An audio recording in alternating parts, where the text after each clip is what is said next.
¿Cómo les va? Hoy les quiero decir que el 29 de julio es el Día de la Cultura Nacional, porque se recuerda el fallecimiento de Ricardo Rojas, ocurrido ese día, pero de 1957. Ricardo Rojas, poeta, escritor, dramaturgo, ensayista, orador, político, periodista, docente. Nació en 1882 en Tucumán, pero pasó parte de su infancia y adolescencia en Santiago del Estero, donde su padre era gobernador. Posteriormente, partió hacia Buenos Aires con el fin de iniciar la carrera de Derecho, que pronto abandonó para ingresar a Letras, que también abandonó sin tener ningún título universitario, pero varias universidades de Latinoamérica lo nombraron doctor honoris causa. Fueron famosas sus obras, como por ejemplo, en 1913, el recuerdo de los 100 años del éxodo jujeño. En 1917 hasta 1922 estuvo escribiendo 9 tomos sobre historia de la literatura argentina, habiendo creado esta cátedra, y además fue rector de la Universidad de Buenos Aires durante el gobierno de Irigoyen. Cuando éste cayó ante el golpe de Uriburu, Rojas tuvo dos opciones: o ser exiliado o ir como preso político a la cárcel de Ushuaia. Eligió esta última opción y allí estuvo en contacto con los aborígenes y conociendo la lengua de los onas. Además, observó las irregularidades del sistema penitenciario y escribió un libro al respecto con las historias y los sucesos que allí se vivían. Este libro llegó a manos del gobierno y se logró que se alcance un cambio en el sistema penitenciario argentino.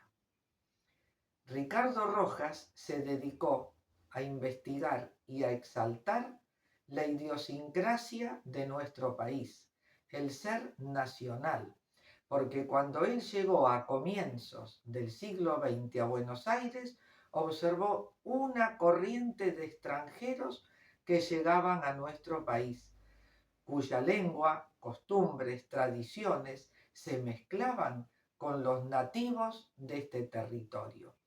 Así nace un término que le pertenece a Ricardo Rojas, que nosotros tenemos una raza euroindia. ¿Qué significaba? Europeos y americanos, especialmente aborígenes. Él se dedicó a la literatura argentina porque hasta ese momento se analizaban textos de escritores extranjeros y no se analizaba la historia de la literatura argentina.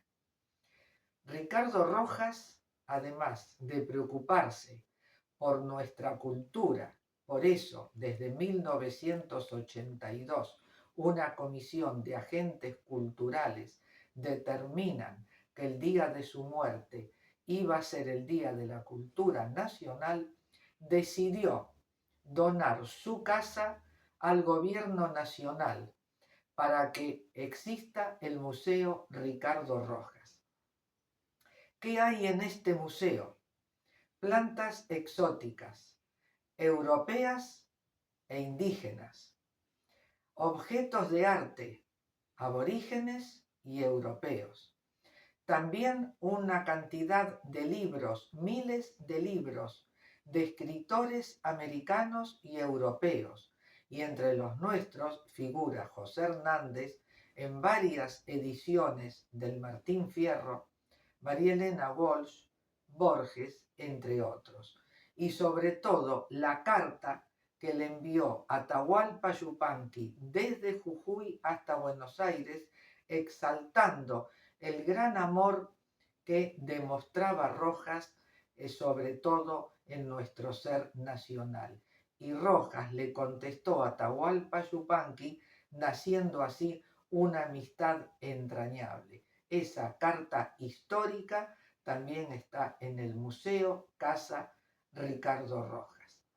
En 1912, cuando se cayó la piedra movediza de Tandil, Ricardo Rojas viajó hasta el lugar y escribió La Piedra Muerta.